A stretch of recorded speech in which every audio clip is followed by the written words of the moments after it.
Welcome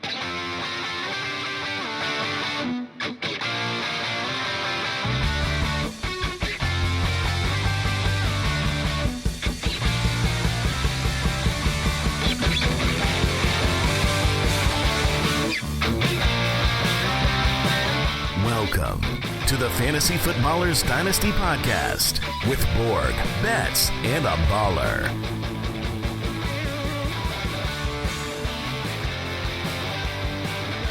Welcome in. It's Wednesday, May 20th, the last day of school, Betz. Is it really? For your kids? Yeah. Last day of school. Summer's out. Or, not summer's out. School's out for the summer. Wow, dude.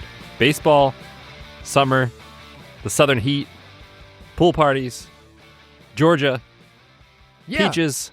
I mean, the list goes on and on. Sweet tea. What do we do down there in the South, Kyle?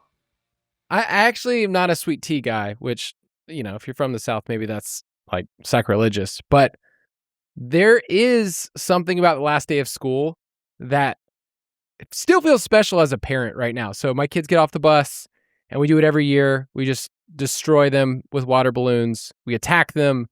And that ends up being like the last, takes at least an hour. But like that magical feeling of I finished my class, I'm leaving. I'm never going to see you suckers until August.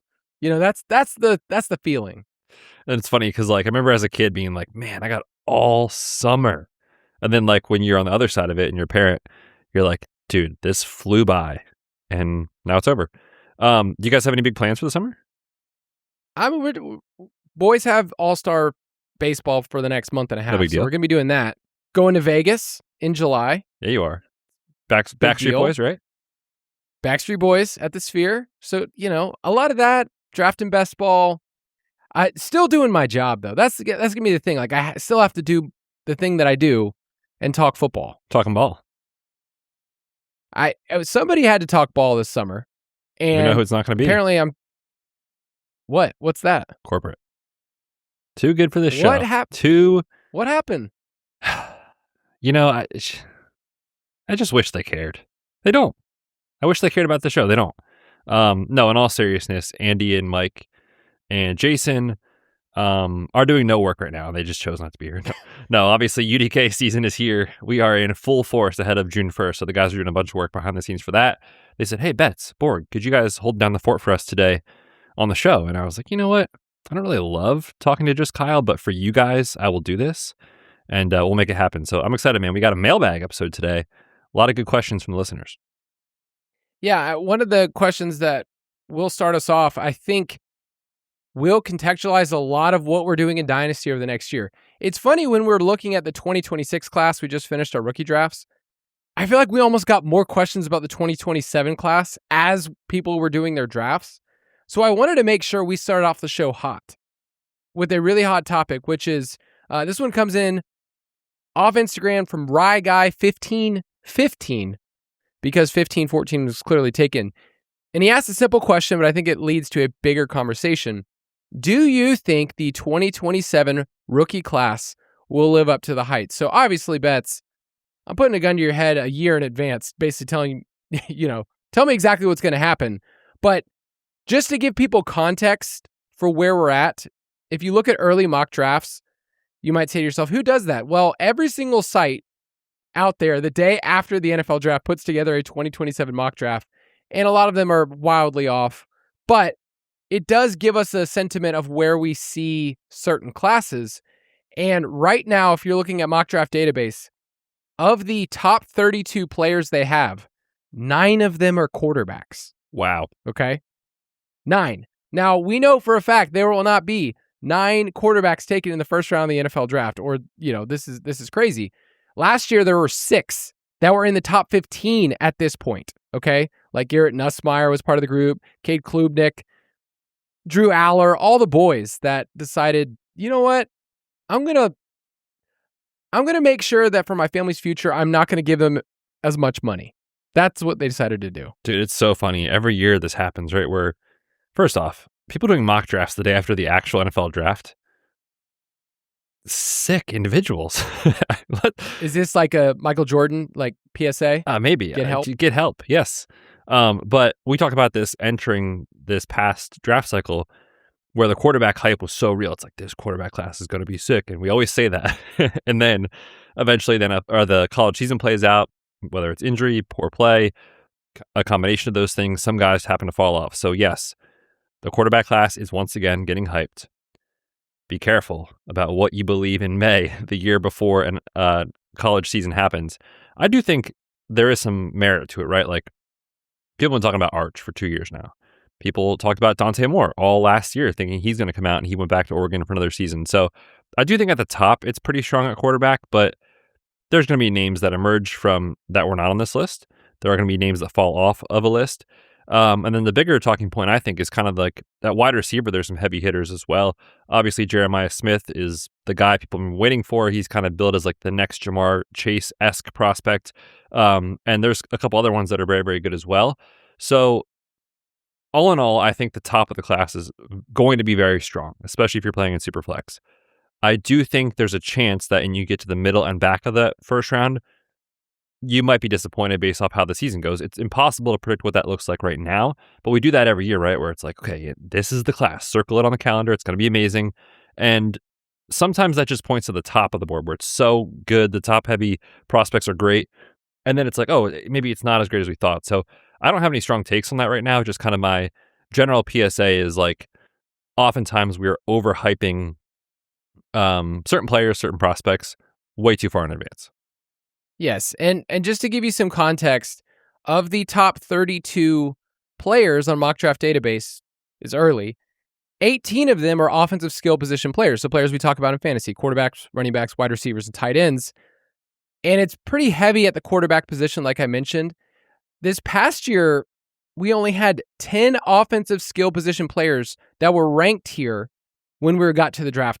So that's like why we've talked so much about how it was a weak draft class, and once you get to the back of the first round, your rookie drafts, it was really, really tough. But let me just contextualize these quarterbacks, because Arch Manning, Dante Moore are kind of seen as those two, Julian Sayin of Ohio State, and then you have some other names. Darian Mensah, who was at Duke, now transferred to Miami, is an interesting name. Lenoris Sellers almost came out this past year out of South Carolina. He runs the ball. We'll talk about him. Trinidad Chambliss, which I'm just, from Ole Miss. Was he going to go in, out? Was he going to stay in the NCAA? He's kind of snuck into the back of the first round here. I do think his name is going to drop, but I think having 9 names in front of us, and I'm going to add 10 because I actually am a big fan of Sam Leavitt, who was at Arizona State, now at LSU, had a season cut short of injury. He's like my name that if I had to pick from this group who's going to rise, he's the dude. I think the biggest question is, do they matter for fantasy? Because it's like, let's say we do have 9 guys that are in this group. If half of them are first rounders, that's amazing for dynasty purposes, for Superflex leagues, that we have 4 or 5 guys like we did a couple years ago when we got 6 in the first round. But then of that subset who end up being first round picks, how many of them actually run the ball to a point where we actually care for fantasy? Like, that's kind of here's the group a year out, here's the group once we get to April, and then here's the group that actually runs, and it's smaller than you think. Who are the guys? I hate saying Who are the guys that you think are going to run? And I organize these by scramble rate, which is just, here's the dropbacks, here's the number of scrambles. It's just a really telling statistics. Lenoris Sellers of South Carolina, 12% scramble rate, would have led this entire class. I got to mention Gunnar Stockton. Gunnar Stockton. I can't tell you how many Georgia boys get to say that. Like, come on, Gunnar. Let's go, Gunnar. Had 11.6% scramble rate. I don't know if he's going to be part of this group, but I had to mention it. Sam Leavitt was at 10% from Arizona State. He's interesting. Brennan Sorsby, you've seen his name probably in the news all over the place. Investing? He was interested in investing in a lot of really off sports that are off the mainstream. Who amongst us, Kyle, has not predicted what is going to happen on the 4th of July with the hot dog eating contest? I mean, what is wrong with this country? That's what this country is built on. Tradition like that. I mean, you can't fault that guy for that. We've all been there. Come on. Yeah. who among us hasn't, placed a wager on badminton in Russia? It's just. I saw a bunch of the Twitter comments on that, and it's like some of them that made me laugh were just like, "Oh, this guy was gambling," not like, "Oh, I like I like Duke tonight" or whatever it is. Like it's like this guy was gambling, because you're right. I didn't even know you could bet on that, if I'm being honest. So Sorsby will be an interesting name. He'll probably drop down from this list. Arch Manning, 7% scramble rate. That's actually the cutoff point for me where I start to see things translate to the next level. And Arch had his first big game, if you went back to this past season, Ohio State, where it was just like, oh no, this is a train wreck. And then slowly but steadily over the course of the season looked like the quarterback that people all thought he could be, and he actually will run at the next level. I think Dante Moore is the one that is my personal favorite prospect of the quarterback position, but I need to throw out two things. One, he's an Oregon quarterback. So is that good or bad? That's great because I'm biased towards Oregon quarterbacks and I've always loved them. But also the comps that I've seen, and then for me watching his film, like his initial film from this past season, he reminds me a lot of college CJ Stroud, which we both loved. And yet for fantasy, I don't know if he's going to run the way that I want to. And then also you look a couple years down the road, it's like, I think CJ Stroud can be a good NFL quarterback. Can he be a game-changing fantasy quarterback? I think that ship has already sailed just because he's never going to run enough. Dante Moore's scramble rate was 4.8% this past season. So I bring up all these numbers to say, if you're holding a first-round pick in 2027 drafts, especially in Superflex leagues, you should be excited. I do think you should temper your expectations because if you have the 108 or 109, it's probably not as strong as what people told you, in my opinion. Now, I'm also guessing we will have wide receivers that emerge from this group that were not in the mix here. And yet, even at the running back position, I still feel like, oh man, I don't feel like there's one prospect. Ahmad Hardy out of Missouri was actually recently in the news. He was shot and hospitalized. So we're still trying to figure out who the running backs are in this class. But I'm like, once you get to 109, are people going to be disappointed? It's possible. I will just say the general opinion that is shared by just about everybody playing Dynasty is that this is the class, and this is the class that's going to change things, and you're going to have a bunch of these amazing prospects. I'm not saying that's wrong necessarily, but that is the sentiment. So if you have those picks, what I would say is, obviously, as we get through the season, and if you're a contender and you need to sell those picks to make a run at a title, do it. We're here to win. But at the same time, just understand those picks by month as we get into November, December, January, and then all the way to the NFL draft are only going to gain massive value because you've been told for basically 2 years, this is the class. And so I would just be hesitant, not saying you can't use them in trades, obviously you can, just be hesitant to move off those picks too early because again, when you get to January, we get to the NFL playoffs and people start to turn their attention to this class in the NFL draft, the value exponentially will increase, especially on those early picks. Yeah, I can't figure out if I made a mistake or not. In the Ballers Main Dynasty League, we traded away our 2027 first this past year when we were making a run. And we got Jalen Waddle and I believe another piece. And I'm looking at where our team is. Our team finished second to Mike. First loser. Terrible. Yep. But our 2027 pick, our team is very, very strong. We have Puka and JSN. End of sentence. Our team's awesome. And yet, let's say that my pick ends up being the 109, 110, 111, or, we win it all. I still feel like we made the right decision getting Jalen Waddle and then his value actually increasing going to Denver, where for a while I was kicking myself. Man, I traded a 2027 pick, but if it's a back end pick, I don't feel bad, especially in a one quarterback league. Yeah, for sure. I agree with that. Okay. Last little thing I just wanted to mention, because it's rare that a player as a freshman is talked about in Dynasty years in advance. And you're going to hear so much Jeremiah Smith talk, but I just love watching him play football, man. I feel jealous of people that have the top end pick that you even have a shot at this guy. I do want to give people an early scouting take that I feel like he is exactly what you want as a pound for pound wide receiver. And the best examples I can give you is prime Andre Johnson, which is probably older for some people, or Julio Jones, where it's you were born to play this position. I would not call those guys the fastest guys in the league, though. I would not call Jeremiah Smith. I just think for his size, he's the best. He still needs to develop as a route runner. Like there is parts of his game where he just wins as a bully and being bigger and faster. And I also would say in the open field, he's not the most elusive player in the entire world in his breaks. Now, over time, he will become an all-pro. So I'm not really worried about that. But if you turn on the film for Jeremiah Smith, you see the production, the last 2 years, 3.44 yards per out run. Just awesome over a span of 2 seasons. But I would not say that he is like Justin Jefferson in and out of his breaks. Like there's parts of his game he's still going to grow into. Yeah, they play differently, those two guys. I know that we're going to move on here in a minute, but I wanted to ask you real quick, what's like the early temperature on Ryan Williams? Because I feel like when people were talking about this 27 class, Alabama wide receiver. Yes, at the beginning, those two were kind of mentioned. I don't know if they were the same level, but they were kind of in the same breath almost, where it was like, you have these two stud wide receiver prospects, and it's been very disappointing the last year plus. Do you have any idea what's going on there? Do you have any insight? Because when we talked about that with Jeremy Bernard, it was like, well, to his credit, like, there's not a lot of amazing data points in Jeremy Bernard's profile, but it's like, hey, he at least was stealing targets and usage from Ryan Williams, who has been billed as a great young potential prospect. Do you have any idea what's going on there with his fall off? So it's funny you mentioned Bernard because we think of him as like I wouldn't say middling prospect, but like fine, like nothing that you would say like I feel really, really confident about. Does a lot of things him being well, but not anything specifically that's amazing. So with Ryan Williams, as a freshman, was like a video game character if you watch some of the Alabama games. Like just like so fun.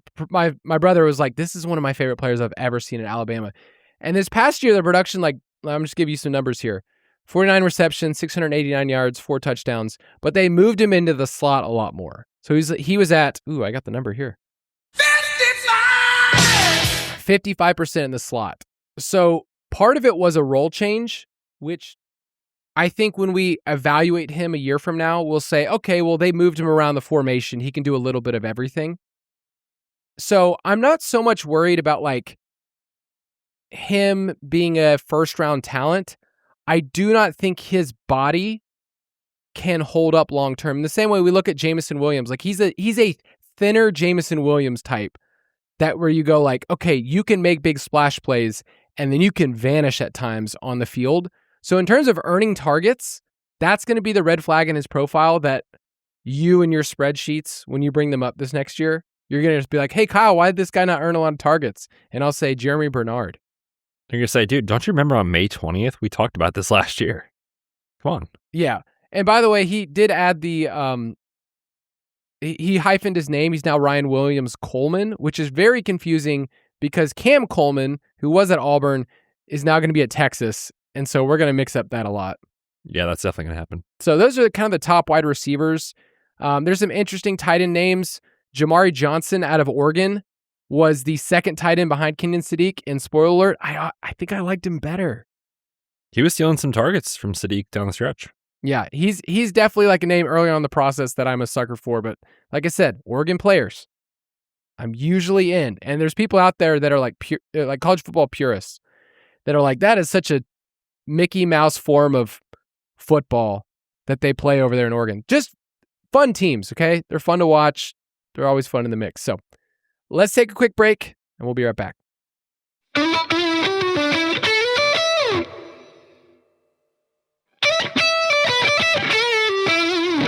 All right, we are going to hop in the mailbag, but I do want to remind people that you can visit the site, thefantasyfootballers.com, and click Submit a Question. We have this entire channel on our Slack that just has every single question that anyone's ever asked. So I could search and see, Betz asked something in 2016, like, hey, what do you think about Eddie Lacy?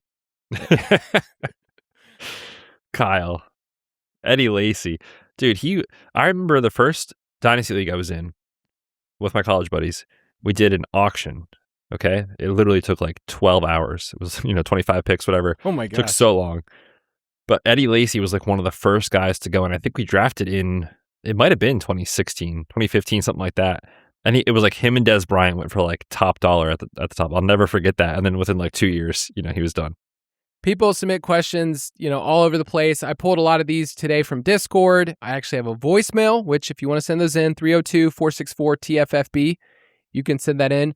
I do want to give people, if you send in questions, being brief will probably help you be on the show. If you say, here's this long question and here's my entire roster, it's very hard for that to contextualize and kind of help a wider audience. But our Discord, I want to remind people, is the best place to get things answered. We have Dynasty channels, Dynasty Superflex channels, all over the map. We have all those things. But I will not make you do the drop, though. Mailbag. Is that Thank a you. cop-out drop? I mean, I appreciate that. I'm nothing crazy, but a little cold right now. So I would have loved to not do the mailbag drop. So thank you very much. There you go. I am going to start us off with a little voicemail, which we don't get to do much on the Dynasty podcast, but let's go for it. What's up, ballers? Would you trade the 111 pick straight up for Chuba Hubbard? Kind of in need of a running back in Dynasty. Love to hear your thoughts. Thanks. All right, so the question was, would you trade the 111 for Chuba Hubbard, so this year's pick, if you're a running back needy team? So we always say this on the show, put a name to the pick or a couple of names that are probably going to be around that pick. So at the 111, the prospects this year have not been incredible. It's guys like Jeremy Bernard and maybe Denzel Boston kind of falls in that range. But what if Jeremy Bernard was on my team? That doesn't mean anything. Okay. Doesn't mean a thing, Kyle. I'm going to look at our Dino Junior League draft just to give you a couple names that went. 111 was Mendoza, Jonah Coleman. Yeah, those are the dudes. I'm also looking at in the Dynasty Pass, it was 110 Denzel Boston, 111 Omar Cooper, and Chris Bell. So it's like pick your own adventure when you get to that point of the draft. So all those guys have issues. Everybody that is in consideration at 111, 112 has issues. So I don't think that you should be afraid to trade this pick. The problem for me with Chuba is he's a very, very difficult guy to evaluate for Dynasty because on one hand, they paid him a couple years ago, which is great. On the other hand, Rico Dowdle stole his lunch money, right? And really was a better running back for part of that. I know part of it was injury related when he came back with the calf injury and all those sort of things. But right now, I feel like he has artificial value because of the fact that Rico is gone. And he feels very, to use a redraft term, like a dead zone back, right? Where it's well, you obviously can project him for the volume. He's the only guy, really, because we're not sure about Jonathan Brooks and his health. I feel like it's okay. I'm not running to, smash accept on this trade. Does Chuba put this over the top for a running back needy team? Do you think Chuba can be a difference maker as your RB2 this year? For me, that's kind of a tough sell given the, he wasn't really this highly touted guy, and he's kind of not really been the most efficient pass catcher. So it's a team that wants to run the ball. That's good for him. It's an offense that I think is capped from a ceiling perspective, most likely, just because it's more difficult this year with the schedule. We're still kind of waiting for Bryce Young to take that next step. I'm not sure that he will. And so he feels like a guy to me that's kind of trappy. That said, at the 111, you're not getting a slam dunk prospect anyway. So I'm okay with it. I don't necessarily love it. I'm okay with it. I just know that if you're looking for somebody to be your RB2, it's fine. I agree with you, not putting over the top. I'm going to read you exactly what we have in the UDK for his Dino blurb, because with Chuba Hubbard, we talk about him being a hold for running back needy teams. So if you had Chuba on your roster and you needed running back, you wouldn't be like, oh, I need to trade this guy away despite his age. He failed to have a single run of 15-plus yards on the season, and he's purely a volume-based play, but he's in his age 27 season, and he's under contract for 3 more years. I think that's the hard part when you look at this player. He feels like a player that's aging out. He's inefficient. He doesn't hit the long ones. Who cares? But his contract says you can get 2 years out of this. Now, I'm not going to say 3. I figure that'd be a point where they cut him. And I think we're still speculating how much action Jonathan Brooks get. That's more of a fun, dart throw.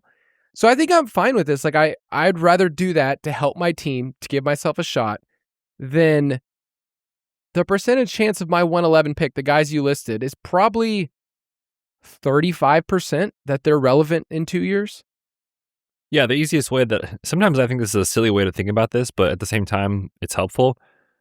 On June 1st, when the projections from the guys are out and available to all of you, you can look who projects for more points this year. That guy is more likely to help my team. And if that is your single goal right now with this trade, points. You can also look at redraft ADP, or best ball ADP, and be like, hey, obviously this is a different game. We're playing a different game in Dynasty, but it's like Denzel Boston goes in the 15th round or something like that, or whatever your guy is here at the 111. And Chuba right now is kind of like in the 5th or 6th. It's like, well, obviously we all think Chuba will score more fantasy points this year. If that is your goal with this trade, to put your team over the top, I get it. He just feels like a scary investment for Dynasty. But for this year, I understand where you're coming from. All right, let me give you one more data point here, because people love talking Carolina Panthers stuff. Just all the time. What if I told you, ESPN 30 for 30 voice, what if I told you that the Chiefs are spending the second most on offensive line in the entire NFL? Okay, $77 million cap hit. What if I told you that the Panthers are the most at over $100 million on the offensive line this year? Wow. It's a lot of money. It is a lot of money, and they invested in picking Monroe Freeling in the first round as well. Like, it's kind of wild when you look at how they've built their team, and they felt really flimsy last year getting to the playoffs. You look at like their percentage time leading, their score differential. It's like, man, that's not going to hold up. NFC South champs, baby. I know. It's a gross division. Everyone's looking around like, hey, you guys stink. And everyone's basically saying the same thing, thinking they can win. But I just like that they've invested in the offensive line so much. And it gives me a little bit more push to say, hey, I think you can get another season out of Chuba. I never knew I would spend this much time talking about Chuba on a podcast. Must be May. All right.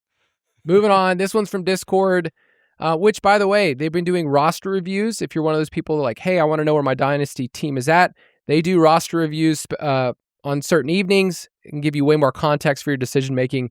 This one's from Ham for Sam. He asks, is Jayden Reed a buy in Dynasty? Oh, I'm such a sucker for Jayden Reed. Me too.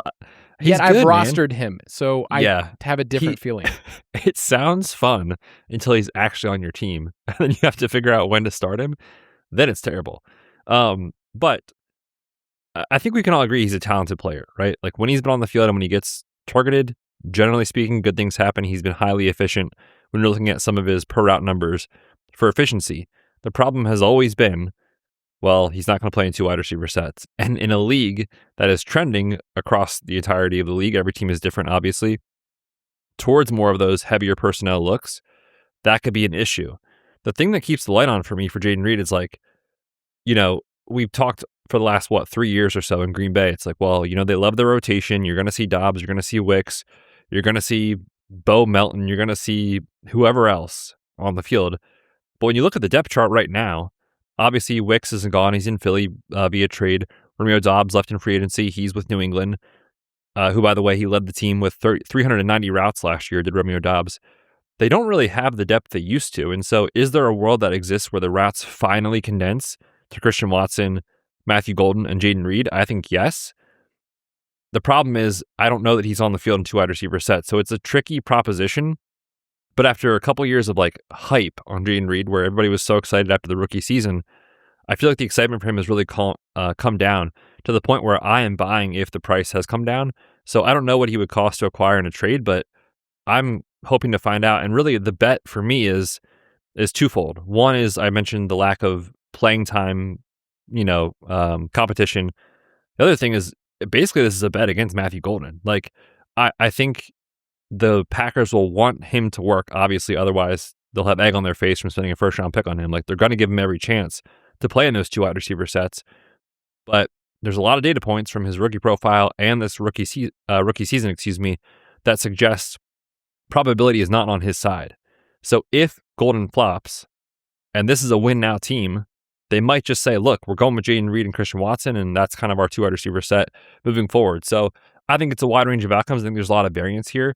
But if the price has come down on Jayden Reed, I'm interested in finding out. Yeah, it kind of just matters what that price is and how he fits into your roster. I would love to have Jayden Reed as my wide receiver 4. So if you play in a start 3 wide receiver league and you're adding another flex, or 2 wide receivers and 2 flex, I want him to be that 4th guy. I do not want him to be a guy that I need to count on every single week because I've lived the experience the last couple of years.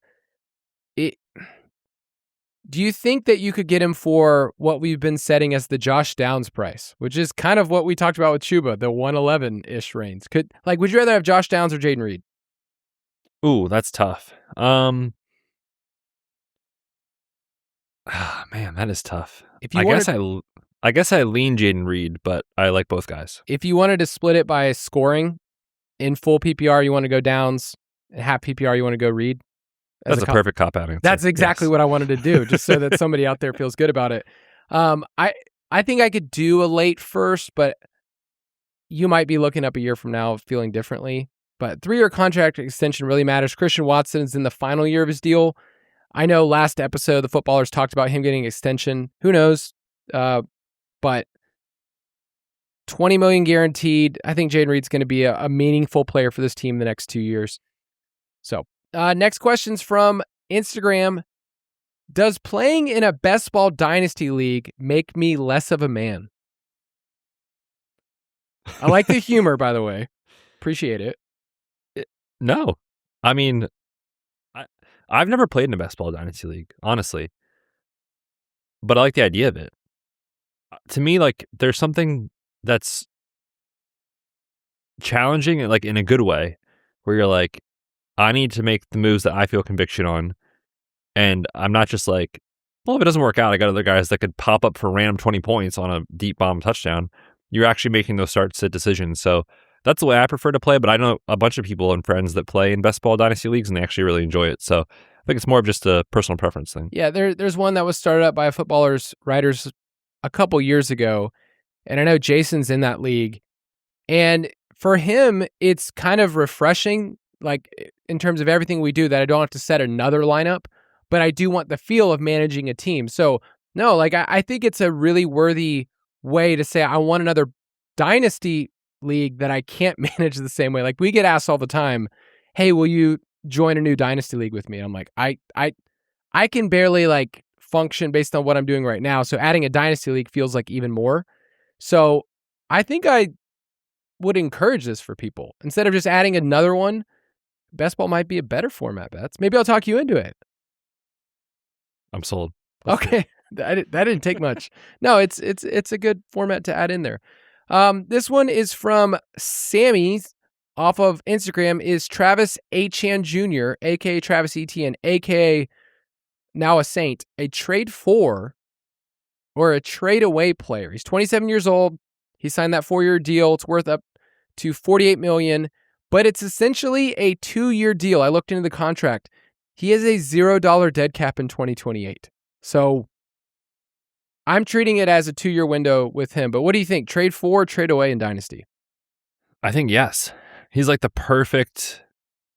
There are certain players at some point in their career that are a perfect match for a player or a team that's contending to go get that guy, and a team that should be very willing to trade that player away and maximize the return on a player's value who will likely decline at some point in the next 2 years, right? Like it just happens with running backs that get to 28, 29 years old. It just happens regardless of how good you are, right? We talked about that with Derrick Henry in recent episodes where it's like at 28 and 29, people are like, you got to get out. And it's not because people said he was going to be bad. It's just you want to maximize your return in the trade market.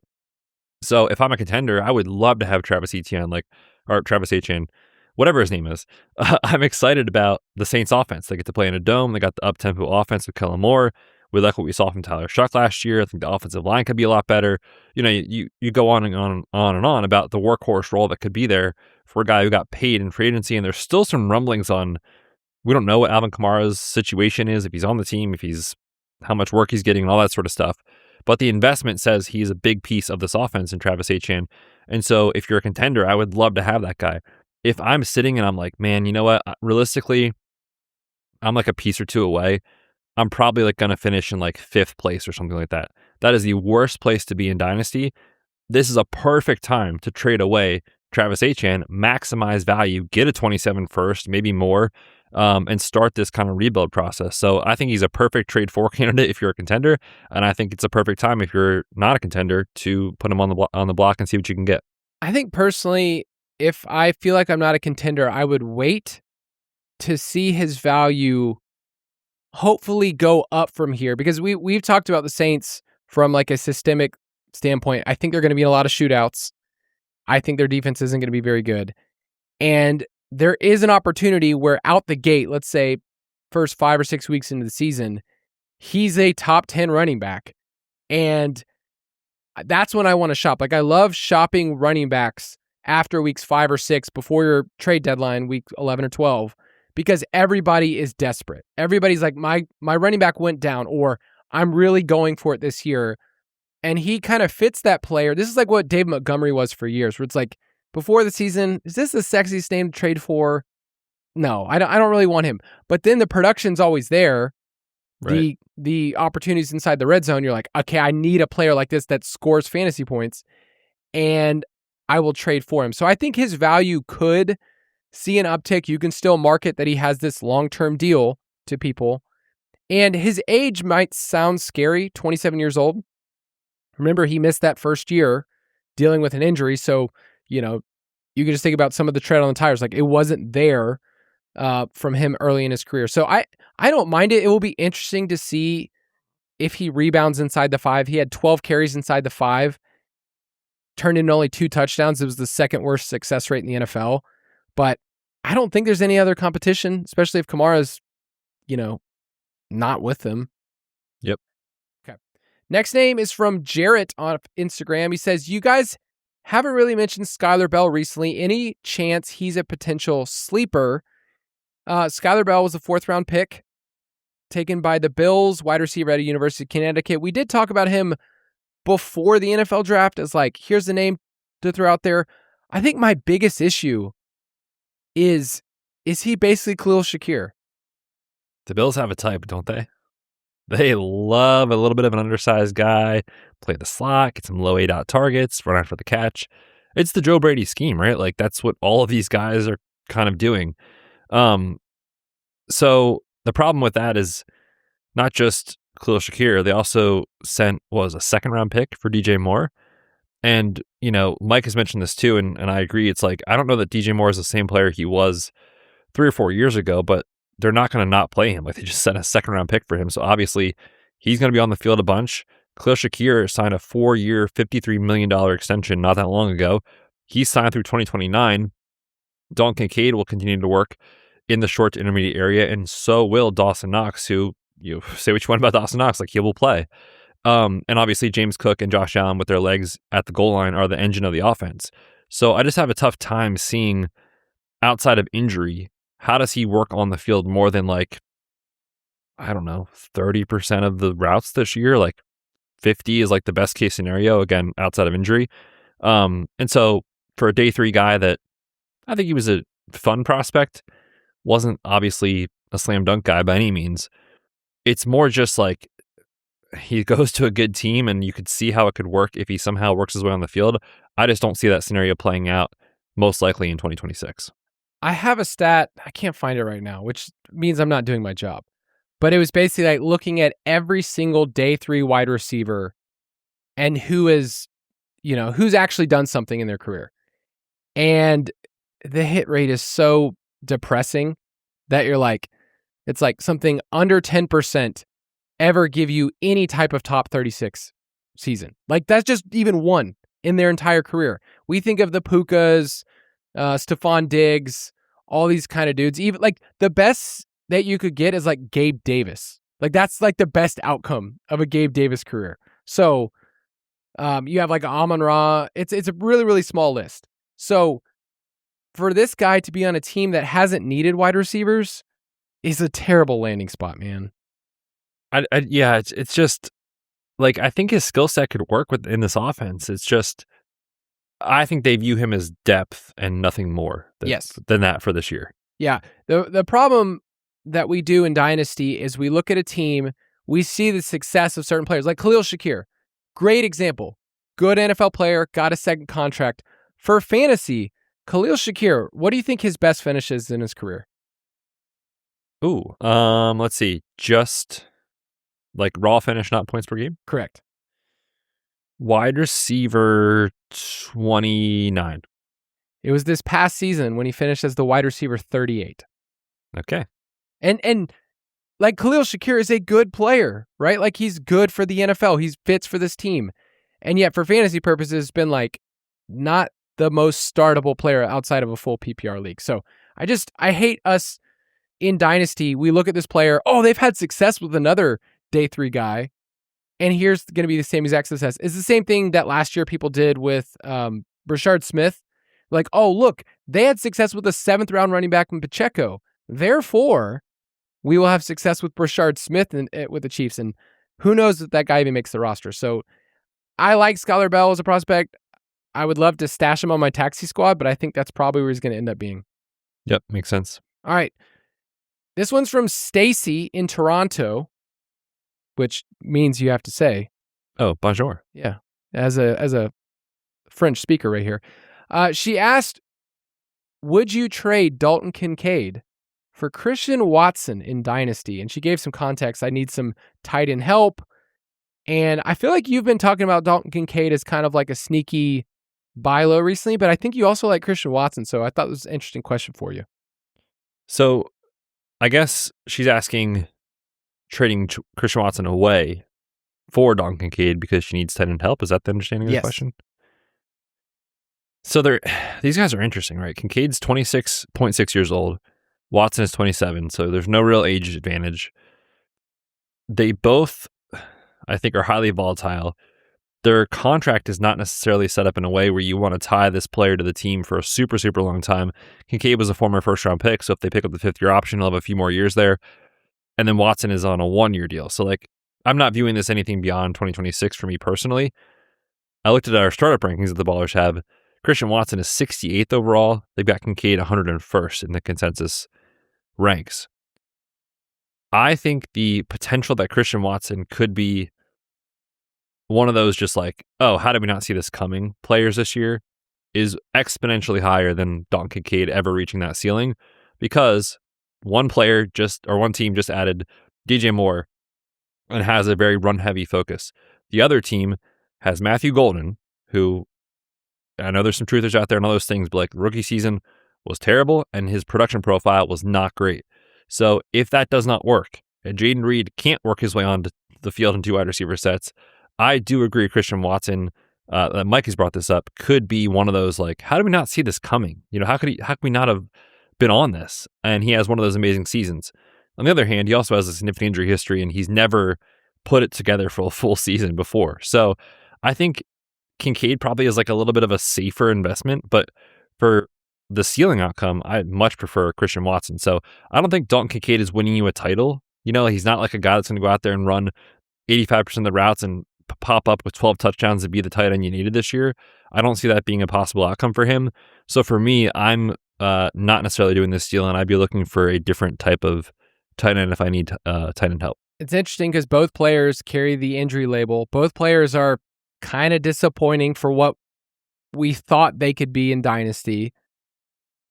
I think Watson, if I'm just comparing these two, does have the upside that can give you the nitro boost for your roster, where Kincaid on if your league only does per route stuff, crushes, man. That's all you need. You need to change all your settings to per route, targets per route run, yards per route run, and then you'll feel much better about Dalton Kincaid. But man, he's still in the tight end life cycle. Does he still have room to like Evan Ingram this thing? Like get a second contract somewhere else and be a PPR weapon? It's possible. It's hard for me with Watson in the final year of his deal. Yeah, but that's true. I think he has way more upside there. Let's take a quick break and we'll be right back.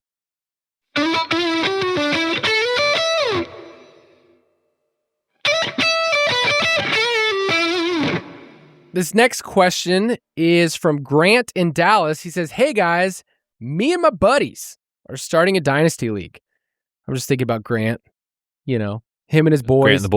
Grant and the boys just sitting around, you know, and they're just like, dude, what should we do today? You guys want to start a Dynasty League? Let's do it. He wanted some good rules, ideas, tips to get everyone engaged with specific league settings.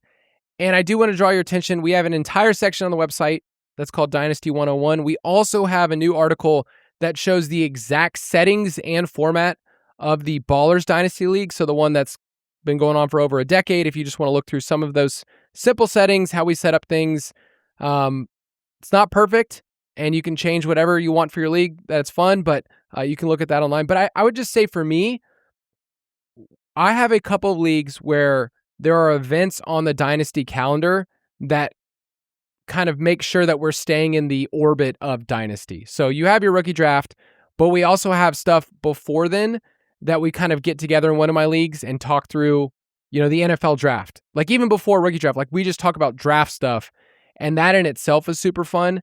Then we make predictions. Like we have a whole thing when we get to August where the whole league makes predictions of what we think is going to happen. And you get to call out people in the league and say like, hey, by this time next year, your team is going to be like asking to trade away all your good players because you didn't make it. So like we make predictions like that. And then during the playoffs, we have a get together too. So just like having things on your calendar for Dynasty, that's different than redraft. I think that's a good one. I'll also add, if you can do your startup in person, it takes longer, obviously. But like I mentioned that league previously, we still joke about that day and talk about that day. And, like there's inside jokes from like that day that happened. And that was like literally 10 years ago. So it is like the foundation of our league and everything. So if you can do it in person, it's more work to get together. Obviously it takes more planning, but it's so much fun and really does set the foundation for your league. So if you can do it, I recommend it. Yeah, Grant, you and your buddies. Just make sure Grant's buddies are actually a part of it. This next one is from J Spiegel 1 off of our Discord. Which rookie running back is one of the most valuable backups or insurance policies for fantasy? And he started listing some guys like Seth McGowan, who went with the Colts in round 7.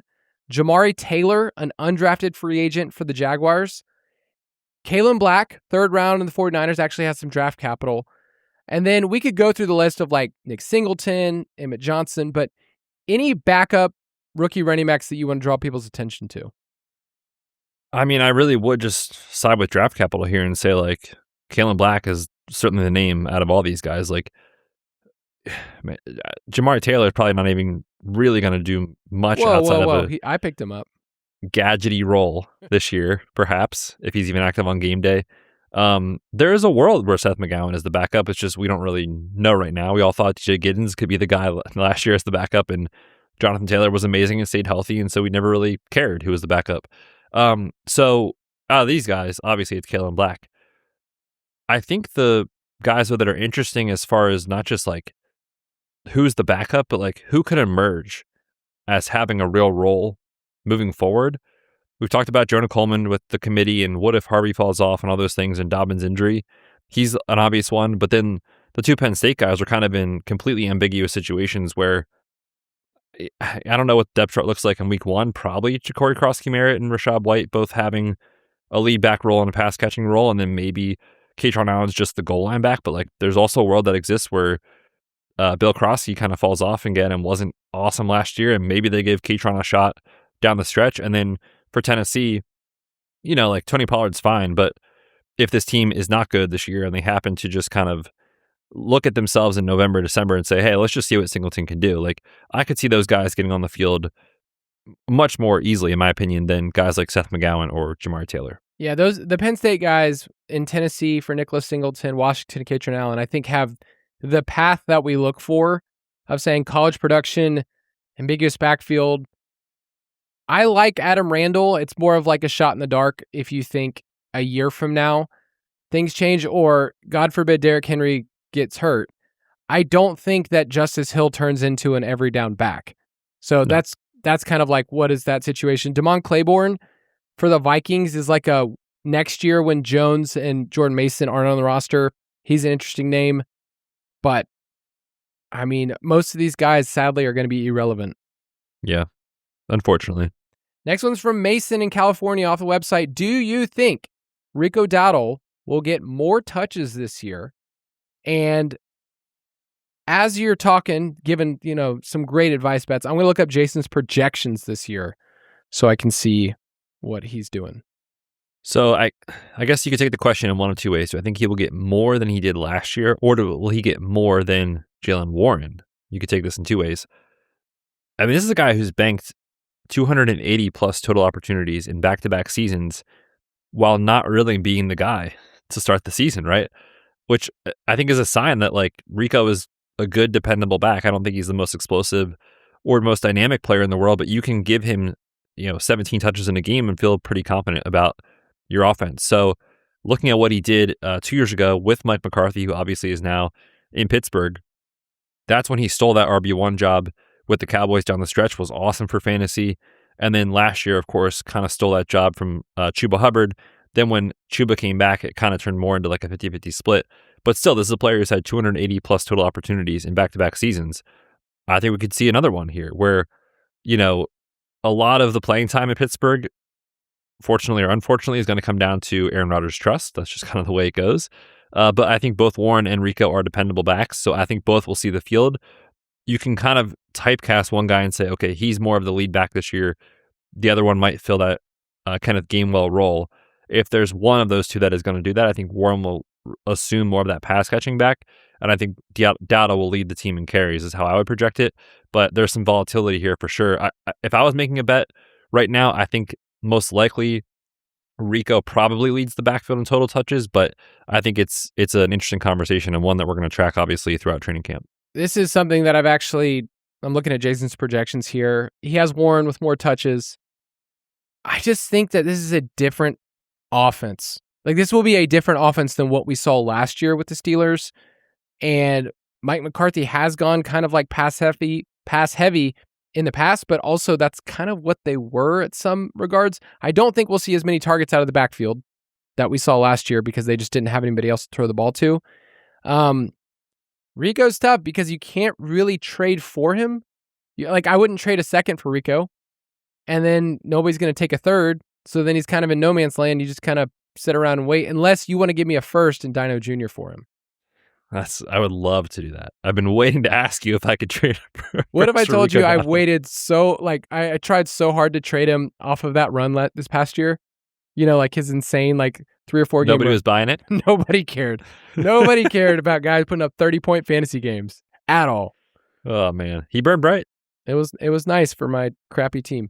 Alan in Ohio says, would you trade Malik Nabers away for 2 first-round picks? And he gives some context. It would net me the 102 this year and a high-end first in 2027. So probably that's either Jordan Tyson this year or Carnell Tate. That's kind of the consensus at 102. And high-end first. That is intriguing. But I would do it. You would do it. Yeah, I brought up some Jackson Dart concerns.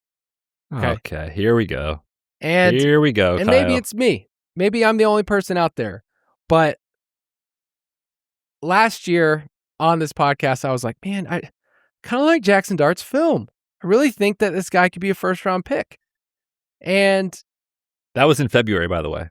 Yeah, I felt like, am I too high on this guy? He goes in the first round, and then I go, all right, I don't know about this guy long term, and now I'm out because everybody else is in, but that's also my personality. But we're asking Nabers to come back to what he was before, which we haven't really seen him play out with Jackson Dart. It's a different offense, different coordinator. I think the team's going to be better too. We just need to understand that. They don't need him to see 15 targets a game. Could he command that? Yes. But this is a better defense than the Bengals, where Jamar Chase has to have 15 targets for this team to survive. So I'm playing out that outcome. We've also talked about how it's going to be a slow start. You've written up his injury stuff, that it's going to be slow. So if I knew I could get Jordan Tyson in a high-end first, I think it's fair value is what I'm bringing up. Yeah, this is definitely a fair trade. It's just, I feel it's so complicated with guys like this because if he had not gotten injured last year, then this trade is probably not even considered by a lot of people, right? It's like Malik Nabers is, in my opinion, I think one of the superstar He would have been in the elite group. And he is unbelievably talented. So it's like, do you want 2 shots that the guys you're getting with those picks could be Malik Nabers, or do you just want Malik Nabers? And I think it's a very fair trade. Obviously, the injury clouds things, and you're going to have to take a hit this year for production-wise. So It's tough. I still lean Nabers. I just think he's that talented. But I wouldn't fault anybody for taking the first. I think it's very fair. Okay. Johans in Norway. He says bonjour. Bonjour. He says, how large should a dynasty roster be? Talking about bench spots compared to the other starters. I'm trying to convince my league mates to add more bench spots. So I've played in a couple that have been like 20 plus 5 taxi. I played in just 25, and I've played in 30 man plus I think 3 taxi. And like, it sounds fun to have 30. I don't and then 3 like taxis, the 30 plus because then the waiver wire is literally irrelevant, which most dynasty leagues it is anyway.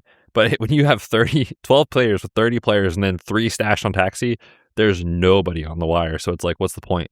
But it does feel like a lot. Like, you're putting a lot of effort into finding out who should you stash and all these things. And the reality is, like, the vast majority of those guys are not going to make a difference anyway, and they're never going to hit your lineup anyway.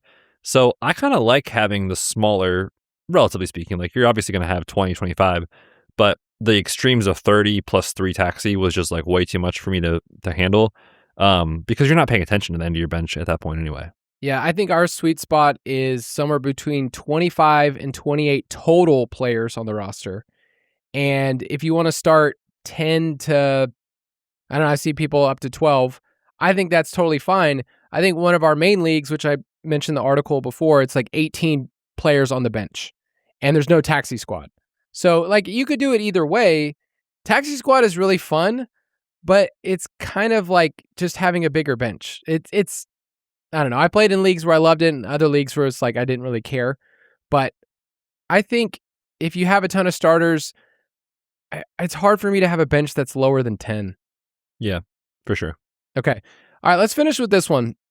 This is from Nick P. from the website. He says, can we get a little too early? Can't cut that guy check. I mean, is there anything better in Dynasty World than you just not being able to cut that guy? So let's go back and forth here. First name I'll give you, Jalen Lane, wide receiver for the Commanders. I would not cut that guy yet. Why is that? They're likely adding some veteran wide receiver here, but as things stand, I mean, the wide receiver too, right, is like Antonio Williams, who I like, but let's be real, Antonio Williams and Treylon Burks. It's not impossible Jalen Lane can come out and get some playing time this year, so you cannot cut that guy. But if they happen to get Ayuk or Steph Diggs, or he just can't get on the field over Treylon Burks again this year, I think next year you can probably cut him. But for now, I would not. Okay. Give me a name. Let's go with Torrey Horton. Ooh, Torrey Horton, man. Have you seen his college production profile at Colorado State from 3 years ago? I saw what he did last year. So, I mean, that depth chart in Seattle, like, we know what Rashid Shaheed is. Yeah, he got some money, but like Cooper Kupp's out of the way. Like, there's room for this guy. And we saw at the beginning of the year where he actually made an impact on this roster before getting hurt. Let's also not forget, this is a Super Bowl champion. So, yeah, you can't cut that guy. Yeah, he got a ring. Yeah. Here's a fun name. Keandre Lambert-Smith, Chargers wide receiver. Oh, man. He had like 2 weeks last summer. This is he was. Maybe you should probably cut this guy, but tell me why. He was do you remember that 2 week stretch? Oh, I'm going to find something that Andy said about him. Where he was just everything and people were like, maybe he's the guy. And, no, it's over. You can cut that guy. This is a sick tax, but here it is. Looks like we'd had a camp hype in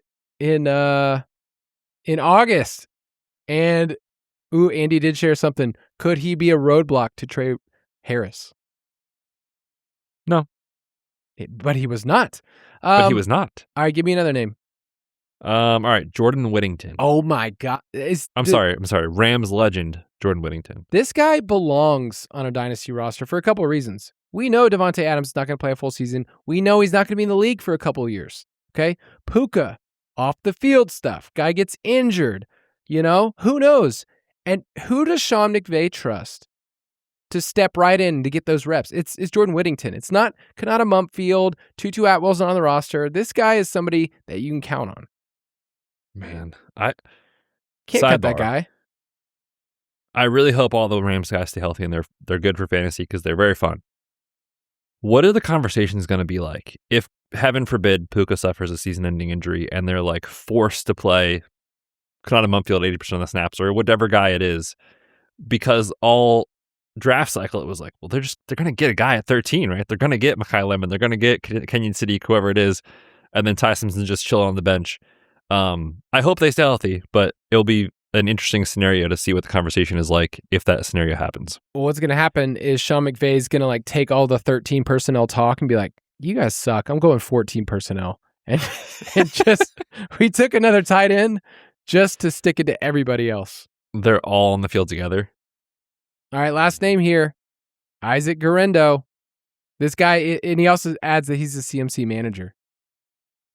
Look, Shanny cannot help himself with the day 2 back.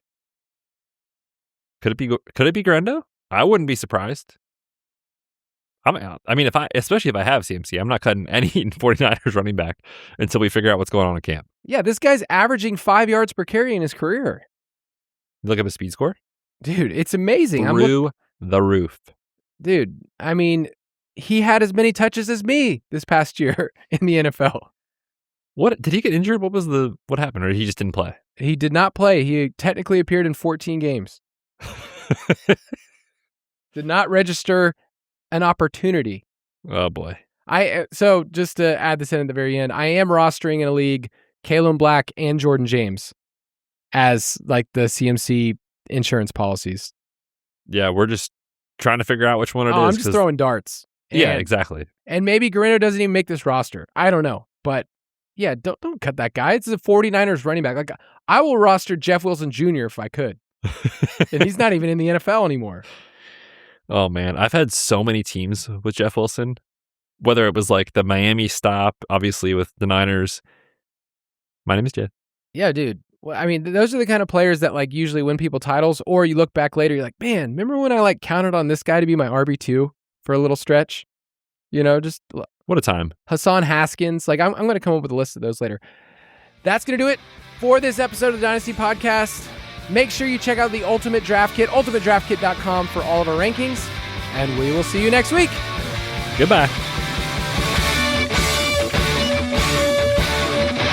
Thanks for listening to the Fantasy Footballers Dynasty Podcast. If you want to take your Dynasty skills to the next level, check out thefantasyfootballers.com.